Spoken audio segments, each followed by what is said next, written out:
Today I'm going to be listing my top 10 Studio Ghibli films. I've been a big fan of these films for quite some time. I like most of the films. This will be my first top 10 video. I'm going to be making quite a few of these. I'm going to be covering things like The Simpsons, anime, Arnold Schwarzenegger films, sci-fi films. I've got a list. I've got a whole list of stuff that I'm going to be doing. But today is going to be Studio Ghibli, and just remember this is my list. This is just my list of my favorite Studio Ghibli films. So if you don't agree with it, that's completely fine, because it's my own personal favorite Studio Ghibli film.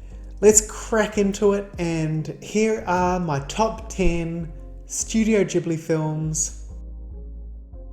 Number 10. Castle in the Sky. There's just too much weight to gain out. Studio Ghibli's first film ranks in my top 10 spot. It's about a boy and a girl who are being chased by a bunch of crazy people, including the military, agents, and some pirates that literally try and murder these children. The kids go on a quest to find a floating island, and all sorts of crazy things happen. It's just one big, great adventure. I'm watching.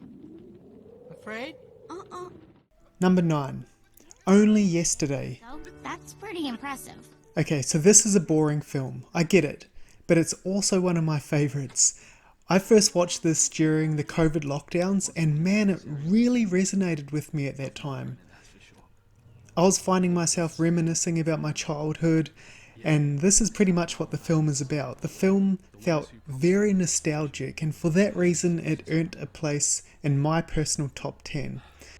But other than that, the characters are great, and the story, although it's slow, it's a pretty decent story in my opinion. He did? Have you seen the palms of his hands? They're filthy. Number 8. The Tale of Princess Kaguya.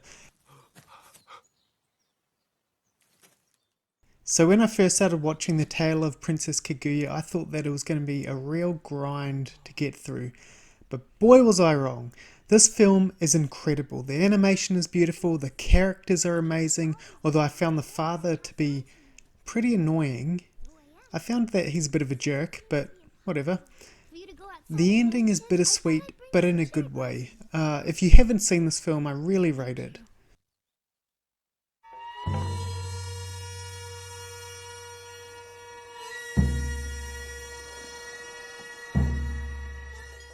Number 7.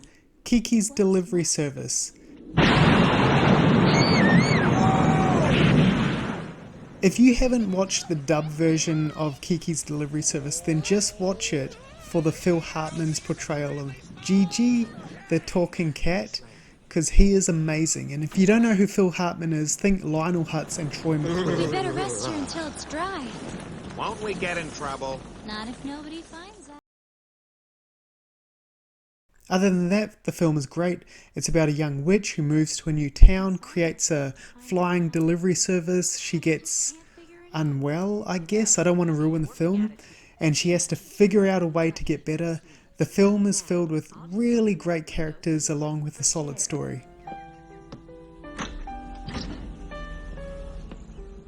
Number 6. Grave of the Fireflies.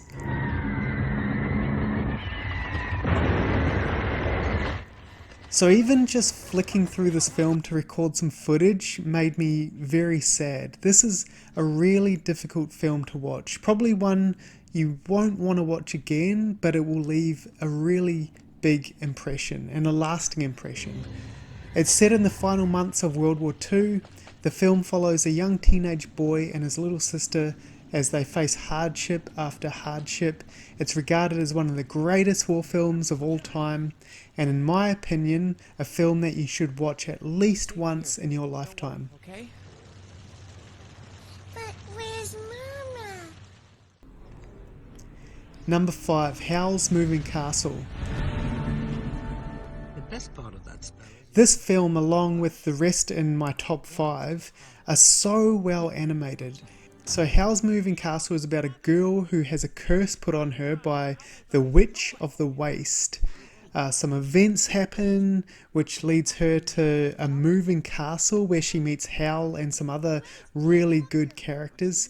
A plan is put in place to remove the curse and the story takes off from there. It's a great film. These little outbursts seem to be giving me some energy. Number 4, Ponyo. I've probably watched Ponyo the most out of all of these films. It's a really nice film and probably one that is aimed purely at children more than older kids, adults or all audiences like other Ghibli films. But I just really like this film. A fish thing that turns into a kid, has a creepy father with a giant mother, befriends a boy who has a mum that drives like a lunatic. Lots of crazy stuff happens to the world. What's not to like? Can't make her wet. I really like this thing. So, let's calm ourselves down with a hot drink. Number 3, Spirited Away. Of course, Spirited Away is in my top 5. I don't think I really have to say too much about this film. Everyone else has said everything. Everyone knows about it. It's a classic film of anime. And if you haven't watched it, you should watch it.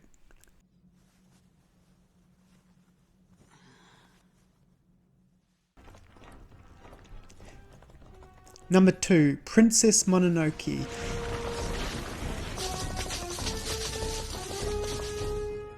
I'm pretty sure that this is the first Studio Ghibli film that I ever watched. When I watched it a few years ago, I could remember parts of it, but not much, so I probably watched it when I was very young. Watching it as an adult, this film is amazing and was a toss-up for the number 1 spot. It probably should be number 1, but whatever, they're all amazing.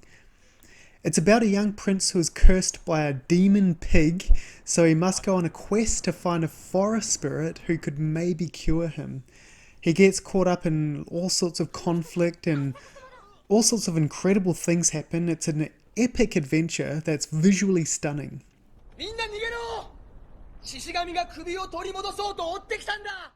And finally, my number 1 film, my number 1 Studio Ghibli film of all time is Tales of Earthsea. I've waited a long time for this, Sparrowhawk.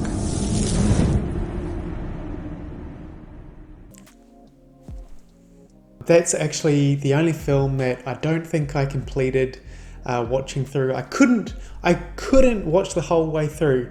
And you know, I give films a good go, and that's one film that I couldn't finish because I found it so boring.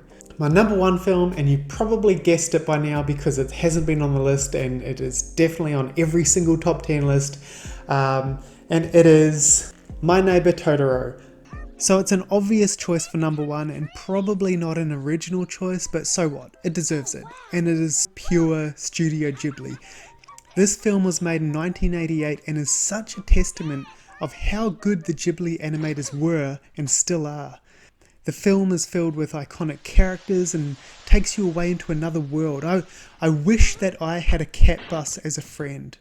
Miyazaki is working on one final film called How Do You Live, which he describes as a big fantastical film. Studio Ghibli and Miyazaki have been working on it for 5 years now. I can't wait, and I feel that it will likely be a contender for a top 10 position in my list, so I might have to make another one. Fingers crossed that it's that good that I do have to make one.